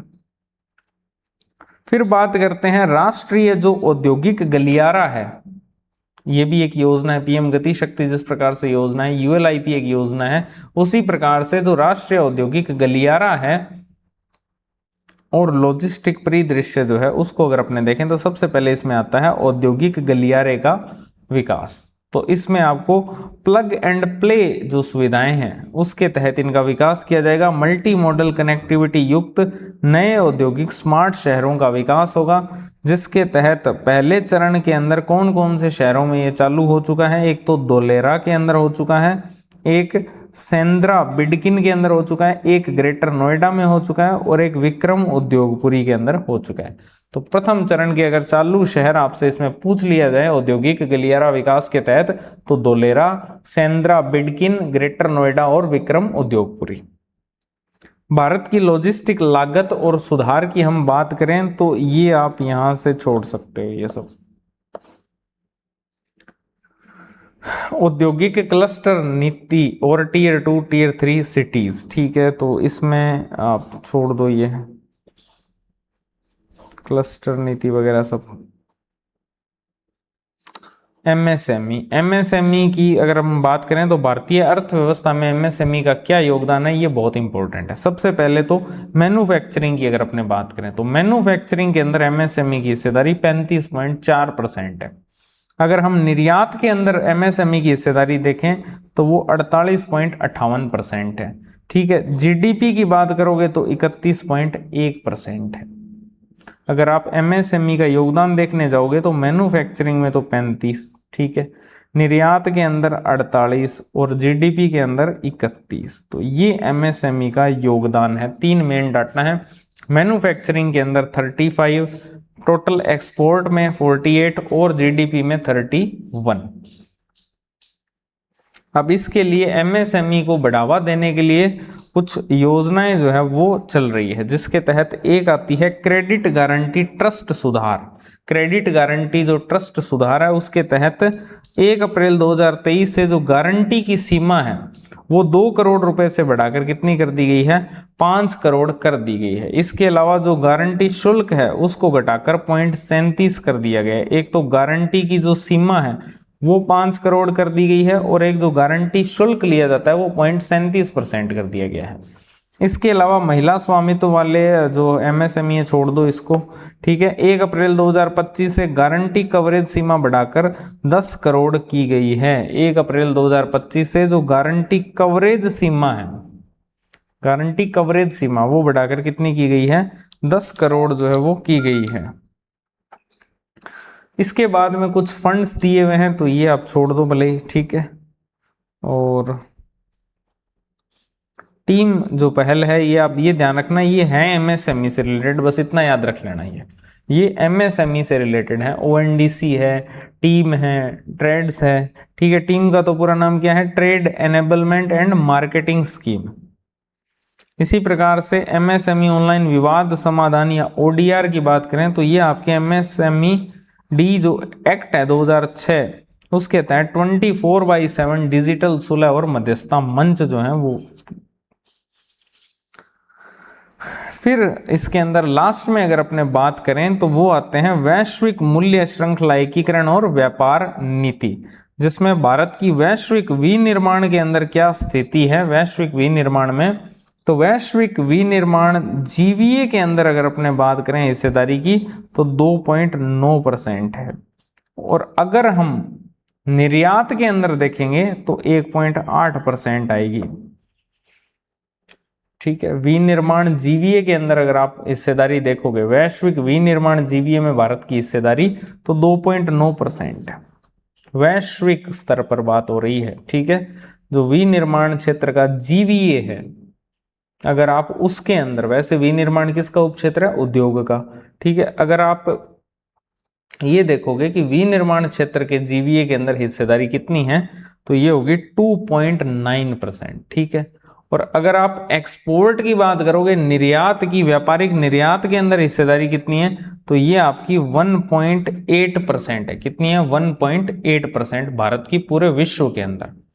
अगर हम राष्ट्रीय विनिर्माण रणनीति 2047 की बात करें, राष्ट्रीय विनिर्माण रणनीति 2047, उसके 4 प्रमुख स्तंभ कौन से हैं? मोस्ट इंपोर्टेंट है, ये ध्यान रखना, ये आपसे पूछा जा सकता है। राष्ट्रीय विनिर्माण रणनीति 2047 के 4 प्रमुख स्तंभ कौन से हैं? सबसे पहला तो आता है रणनीतिक राष्ट्रीय संपत्ति, दूसरा आता है इनपुट टैरिफ युक्तिकरण, ठीक है, तीसरा आता है अनुसंधान से तैनाती पाइपलाइन, चौथा है उन्नत विनिर्माण के द्वारा अनुशासन। अब इसको याद करने का तरीका है कि आप सबसे पहले तो संपत्ति बनाओ, ठीक है, फिर आपको वही डर लगा रहेगा कि उसके ऊपर कोई टैक्स वैक्स ना लग जाए, तो वो टैक्स तो भरना ही पड़ेगा, यानी कि टैरिफ, शुल्क, ठीक है। तो संपत्ति पर क्या लगेगा? टैरिफ। उसके बाद आपको उसके लिए तैयार रहना है, टैरिफ तो लगेगा ही लगेगा। तैनाती हो गया, अनुसंधान से तैनाती, और लास्ट में तो विनिर्माण आ ही जाएगा वर्ड। तो इस प्रकार से एक तो रणनीतिक राष्ट्रीय संपत्ति है, फिर इनपुट टैरिफ युक्तिकरण है, तीसरा अनुसंधान से तैनाती पाइपलाइन है, और चौथा है उन्नत विनिर्माण के द्वारा अनुसंधान। तो ये पूरा का पूरा इंडस्ट्री सेक्टर था। क्वेश्चनों की तरफ अगर अपने चलें, तो राष्ट्रीय विनिर्माण मिशन के अंतर्गत निर्धारित लक्ष्य वर्ष 2035 के प्रमुख जो विजन संकेतक है, उनके संबंध में निम्नांकित कथनों पर विचार कीजिए। ठीक है। जीडीपी में विनिर्माण क्षेत्र की हिस्सेदारी को बढ़ाकर 25% करना बिल्कुल सही है।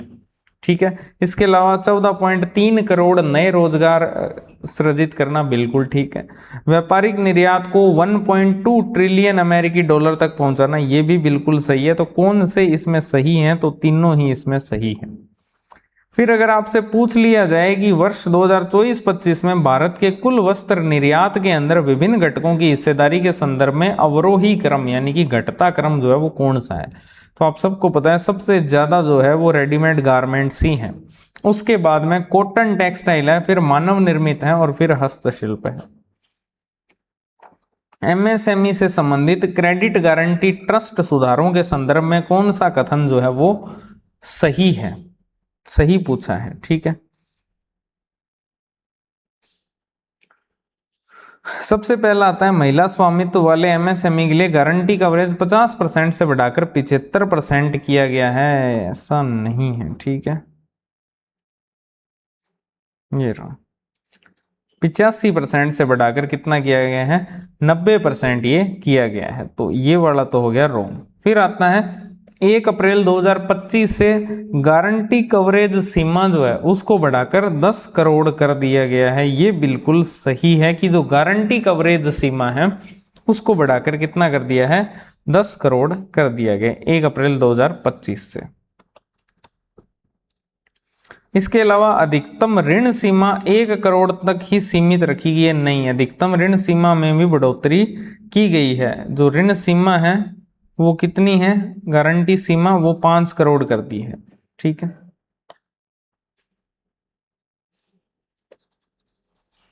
तो ये भी गलत हो गया। फिर वार्षिक गारंटी शुल्क को बढ़ाकर 1.5% कर दिया गया है। वार्षिक जो गारंटी शुल्क लगता है उसको बढ़ाकर 1.5% किया गया है।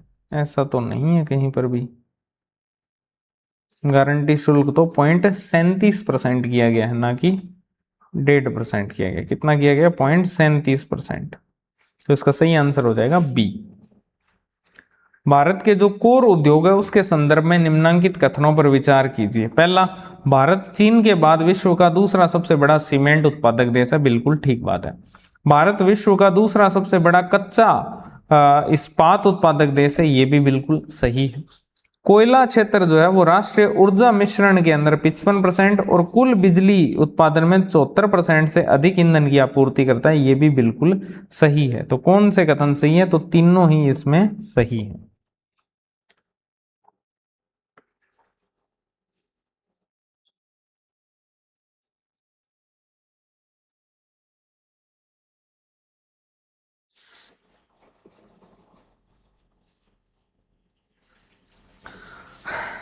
राष्ट्रीय खाद्य सुरक्षा अधिनियम 2013 और सार्वजनिक वितरण प्रणाली के संबंध में कौन सा कथन असत्य है? ये 67% आबादी जिसमें ग्रामीण 75%, शहरी 50% इसको कवर करता है, ये तो बिल्कुल सही है। दूसरा है one nation one ration card योजना वर्तमान में देश के सभी राज्यों में लागू है, ये भी बिल्कुल सही है। फिर आता है कि खाद्यान्न परिवहन जो वाहन है उनकी रियल टाइम जीपीएस ट्रैकिंग के लिए व्हीकल लोकेशन ट्रैकिंग सिस्टम जो है इसको लागू किया गया। ये आपको याद करने की नीड नहीं है, ठीक है, ये तो क्वेश्चन के अंदर फैक्ट्स को एडजस्ट करने के लिए बनाए जाते हैं। वर्तमान में देश के केवल 60% राशन कार्ड जो है उसको आधार से लिंक किया गया है, तो ये गलत है, ठीक है। देश के 60% राशन कार्ड आधार से लिंक नहीं किए गए हैं। आई थिंक ये डेटा जो है कहाँ से क्वेश्चन बनाया था ये,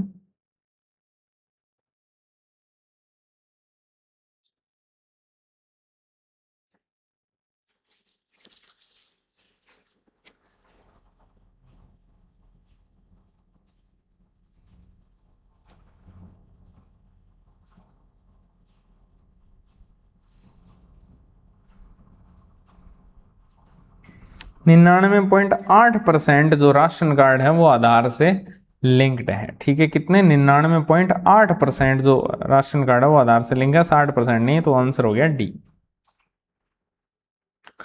इसके बाद में आता है इंडिया जो सेमीकंडक्टर मिशन है उसके तहत सेमीकंडक्टर डिस्प्ले फैब और ओएसएटी इकाइयों की स्थापना के लिए परियोजना लागत पर कितनी वित्तीय सहायता इसमें प्रदान की जाती है? तो 50% की सहायता जो है वो प्रदान की जाती है सेमीकंडक्टर मिशन के तहत,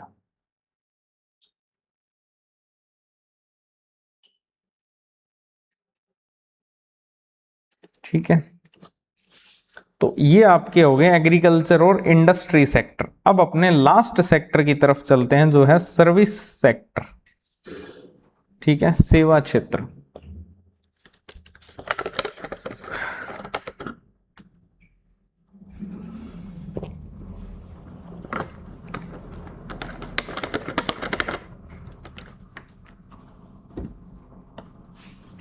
अब चलते हैं सर्विस सेक्टर की तरफ। सर्विस सेक्टर में एज सच इतना ज्यादा पढ़ने के लिए नहीं है कंटेंट, ठीक है।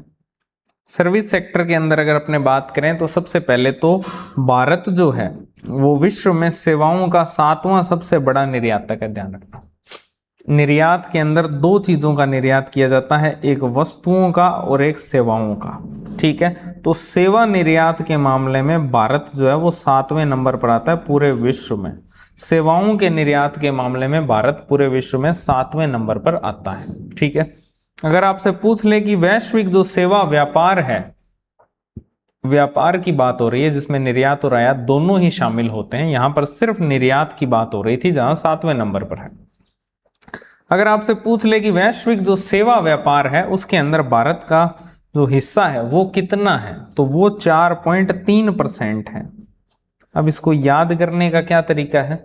याद करने का नहीं, समझने का तरीका ये है कि जो व्यापार है उसमें आयात और निर्यात दोनों ही शामिल है, तो वो मिलाकर अगर आपसे पूछ लिया जाए कि जो वैश्विक व्यापार है उसमें भी अगर हम पर्टिकुलर सर्विस सेक्टर की बात करें, सेवा व्यापार की बात करें, तो उस वैश्विक सेवा व्यापार के अंदर भारत का हिस्सा कितना है? 4.3%। इसके अलावा ये एफडीआई में भी अव्वल है। जो प्रत्यक्ष विदेशी निवेश होता है, जो कंपनियां होती है वो ज्यादा सर्विस सेक्टर के अंदर ही निवेश करती है। यह सेक्टर जो है वो देश में सबसे अधिक एफडीआई जो है उसको प्राप्त करने वाला क्षेत्र बना हुआ है, ध्यान रखना। सबसे ज्यादा एफडीआई प्राप्त करने वाला क्षेत्र कौन सा है? सेवा क्षेत्र। तो ये कुछ फैक्ट्स हैं जो आपको पता होने चाहिए।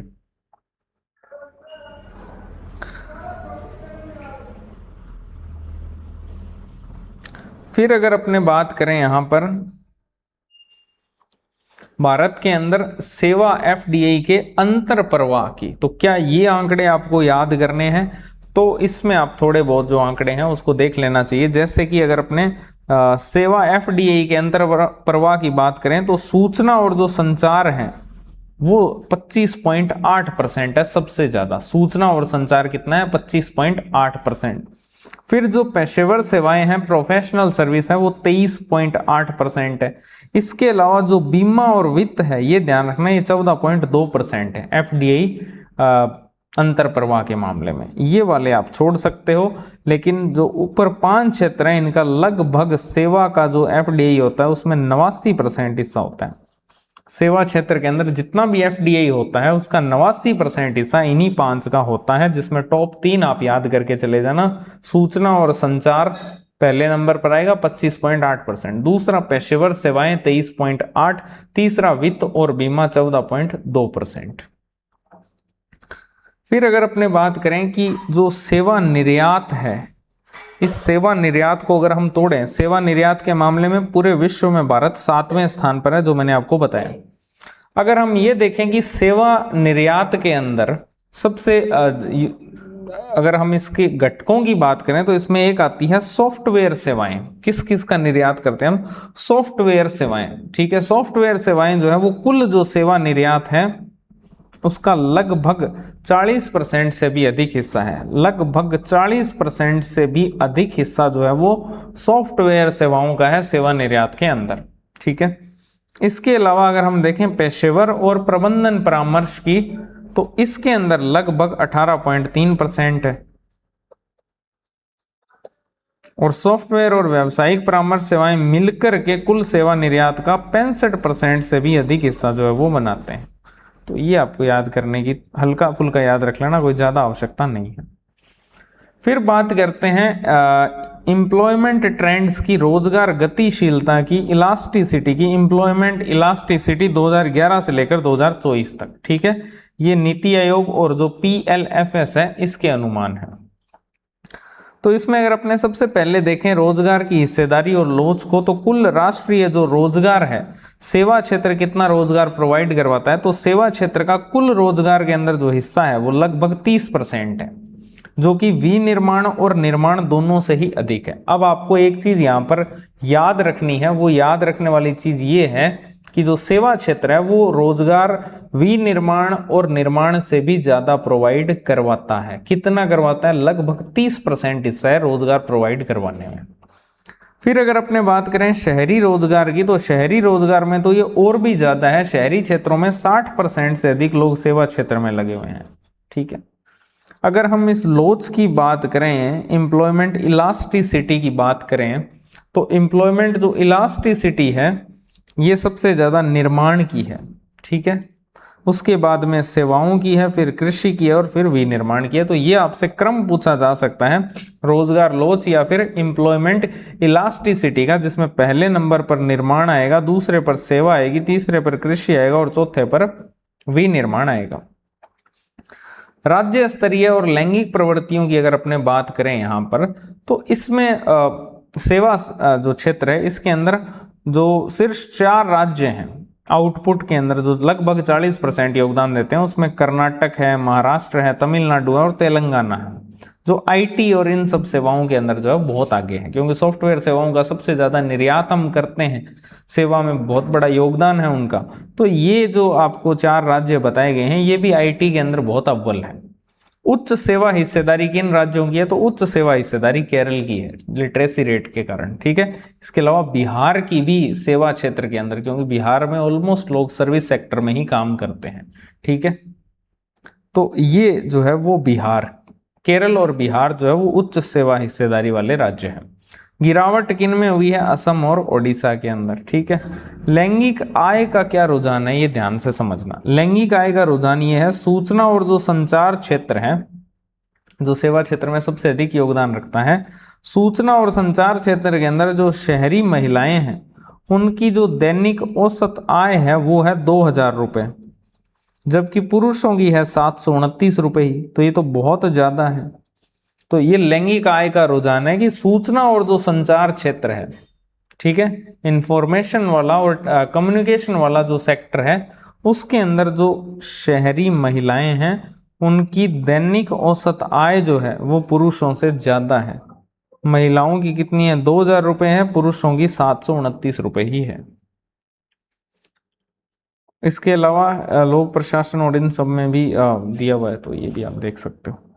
एक नया वर्ड आया है ऑरेंज इकोनॉमी। ऑरेंज इकोनॉमी क्या है? तो ज्ञान, संस्कृति, मीडिया और मनोरंजन आधारित जो नवीन आर्थिक गतिविधियों का विस्तार हो रहा है उसको ऑरेंज इकोनॉमी के अंदर सम्मिलित करते हैं। ऑरेंज इकोनॉमी पूछा जा सकता है क्या होता है, तो नवीन आर्थिक गतिविधियां हैं जो कि ज्ञान, संस्कृति, मीडिया और मनोरंजन पर आधारित होती है। ठीक है, ये ऑरेंज इकोनॉमी है। अब बात करते हैं सर्विस के अंदर एआई का क्या रोल है सर्विस सेक्टर में। WTO का ये अनुमान है कि एआई जो है वो 2040 तक वैश्विक व्यापार के अंदर 34 से 37% की जो है वो वृद्धि कर सकता है। अनुमान कभी नहीं पूछे जाते, इतने इस प्रकार के अनुमान तो नहीं पूछे जाते। स्टैनफोर्ड जो एआई इंडेक्स है 2025 का, उसके अंदर अगर अपने बात करें तो उसमें भारत ने एआई टैलेंट वृद्धि के मामले में शीर्ष स्थान जो है वो प्राप्त किया है। स्टैनफोर्ड जो यूनिवर्सिटी है उसका जो एआई इंडेक्स है 2025 का, ये भी कोई खास नहीं है। ठीक है, इसमें भारत ने एआई टैलेंट जो वृद्धि है उसमें शीर्ष स्थान प्राप्त किया है।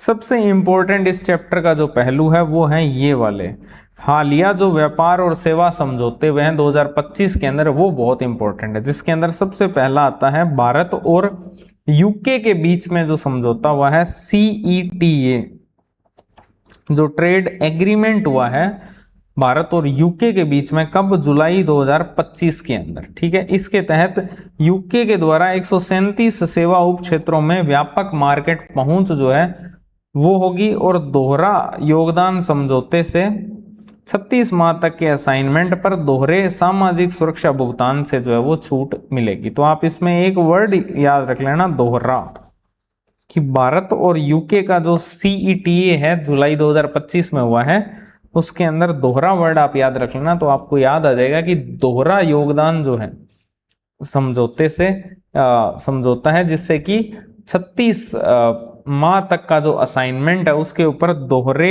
सामाजिक सुरक्षा भुगतान से जो है वो छूट मिलेगी। अब ये सालाना कितनी, ये सब छोड़ सकते हो। ये सबसे इंपॉर्टेंट है क्योंकि ये आपको अभी अभी लागू हुआ है। ठीक है, 2026 के अंदर करंट अफेयर्स में मैंने आपको पढ़ाया था जून के अंदर। भारत ओमान जो CEPA है, भारत और ओमान के बीच में जो CEPA हुआ है,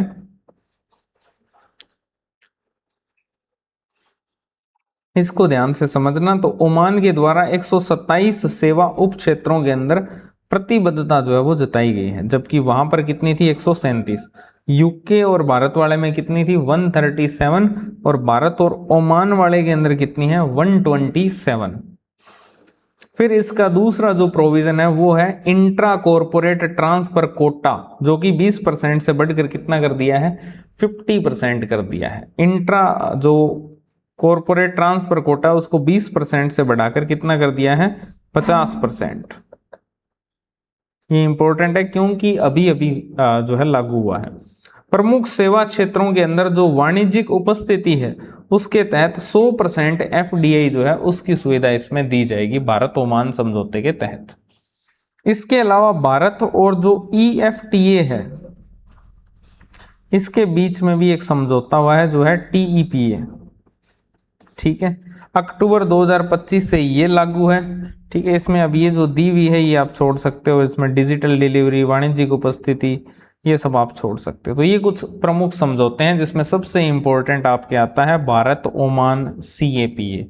ठीक है, तो ये सारे आपको इसके प्रोविजन पता होने चाहिए और करंट अफेयर्स से ऐड करना है इसको। पर्यटन की अगर हम बात करें तो पर्यटन का क्या योगदान है सकल राज्य घरेलू उत्पाद में? तो 5.22% है।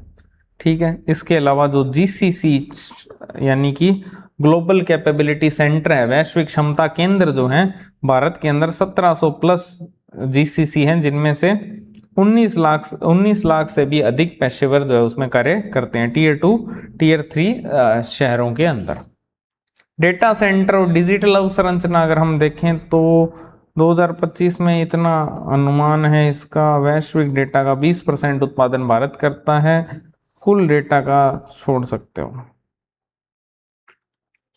AI के अंदर क्या है? स्टार्टअप इकोसिस्टम में भारत विश्व का तीसरा सबसे बड़ा टेक स्टार्टअप इकोसिस्टम है। ये इंपॉर्टेंट फैक्ट है, भारत विश्व का तीसरा सबसे बड़ा टेक स्टार्टअप इकोसिस्टम है। इसके अलावा जेन एआई के अंदर अगर राज्यवार हिस्सेदारी देखोगे तो कर्नाटक ऊपर आएगा, फिर महाराष्ट्र आएगा, फिर दिल्ली, फिर तेलंगाना, छोड़ सकते हो ये भी।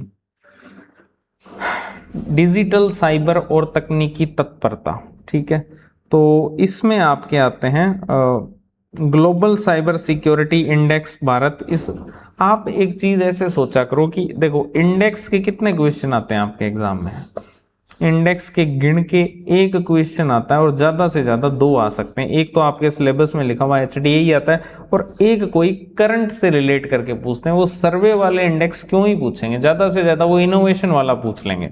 तो ये जो ऐसे इंडेक्स होते हैं ये कोई काम के नहीं होते।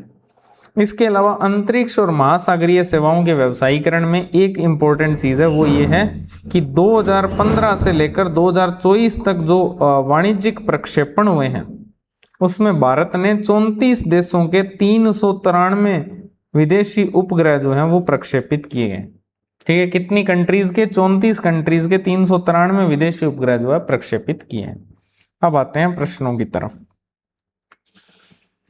सेवा क्षेत्र के अंदर FDI का जो अंतर प्रवाह है उसके अनुसार शीर्ष हिस्सेदारी प्राप्त करने वाले क्षेत्रों का सही अवरोही क्रम क्या है। सबसे ज्यादा तो सूचना और संचार को ही प्राप्त होता है, फिर पेशेवर सेवाएं आ जाएगी, फिर वित्त और बीमा, फिर ऊर्जा और गैस। तो ये बहुत ही ज्यादा इंपॉर्टेंट है। भारत के कुल सेवा निर्यात के संदर्भ में निम्नलिखित क्या होता है, निम्नलिखित में कौन सा घटक जो है वो 40% से अधिक हिस्सेदारी के साथ सबसे बड़ा योगदान करता है। ध्यान से समझना, कुल सेवा निर्यात के अंदर जो है, सेवा निर्यात में पूछ रहा है वो कौन सा घटक जो है वो 40% से अधिक हिस्सेदारी रखता है। जो ऊपर प्रश्न था वो FDI का था, ठीक है। ये वाला जो प्रश्न है ये सेवा निर्यात का है, और सेवा निर्यात के अंदर आपके जो सॉफ्टवेयर सेवाएं हैं वो 40% से भी अधिक हैं। फिर ये जो समझौते दिए हुए हैं, जैसे भारत और जो ओमान का समझौता है उसके तहत आपके इंट्रा जो कॉरपोरेट ट्रांसफर कोटा है वो 20% से बढ़ाकर 50% किया जाएगा। ठीक है, भारत ओमान समझौता कहाँ गया, नहीं, हाँ ये रहा, इंट्रा ट्रांसफर कोटा 20% से बढ़ाकर कितना किया जाएगा, 50% किया जाएगा। तो ये तो हो गया आपके। फिर जो यूके के साथ में है, तो मैंने आपको यूके में दोहरे वर्ड को बोला था कि दोहरा वर्ड याद रखना। तो 36 माह तक के असाइनमेंट पर दोहरे सामाजिक सुरक्षा योगदान से छूट दी जाएगी। इसके अलावा तीसरा है भारत EFTA जो समझौता है उसमें MRA के माध्यम से नर्सिंग, CA और वास्तुकला को लाभ दिया जाएगा। तो C का 3 है, इसका मतलब B का A है, A का 2 है, ये इसका ऑप्शन हो गया। भारत का डेटा सेंटर इंफ्रास्ट्रक्चर और वैश्विक हिस्सेदारी के संबंध में निम्नांकित युग्मों पर विचार कीजिए। वैश्विक डेटा उत्पादन में भारत की हिस्सेदारी लगभग 20% है, बिल्कुल सही है। विश्व के कुल डेटा सेंटर्स में भारत की हिस्सेदारी लगभग 3% है। डेटा सेंटर्स में अगर अपने पूछे, देखो यहां पर लिखा हुआ है डेटा सेंटर्स का तो 3% हिस्सा, लगभग 3% हिस्सा भारत के अंदर है। ठीक है, कितना है, लगभग 3%, ठीक है। जेन एआई में कर्नाटक की हिस्सेदारी शीर्ष स्थान, बिल्कुल सही है। कौन से सही सुमेलित है, तीनों ही हैं। इसके बाद आता है अनुसंधान विकास और नवाचार पारिस्थितिकी तंत्र के संबंध में निम्नांकित कथनों पर विचार कीजिए। ये आपके जो ये छोड़ सकते हैं ये प्रश्न में से। R&D जो व्यय है वो GDP का मात्र इतना है। भारत की कुल R&D व्यय में निजी क्षेत्र की जो हिस्सेदारी है वो लगभग 41% है। डीप टेक और निजी R&D को बढ़ावा देने के लिए 6 वर्षों के लिए 1 लाख करोड़ के परिव्यय के साथ RDI निधि जो है वो स्थापित की गई है। ये याद कर लेना बस, ये वाला फैक्ट। तीनों ही इसमें सही है, लेकिन तीसरा फैक्ट जो है वो ज्यादा इंपॉर्टेंट है। तो ये आपके कंप्लीट होता है पूरा का पूरा चैप्टर, जिसमें अपने एग्रीकल्चर पढ़ा, ठीक है, इंडस्ट्री पढ़ा और उसके अलावा सर्विस सेक्टर को पढ़ा, ठीक है, इकोनॉमिक्स के पॉइंट ऑफ व्यू से। थैंक यू वेरी मच आप सभी का। मिलते हैं अपने अगली क्लास में।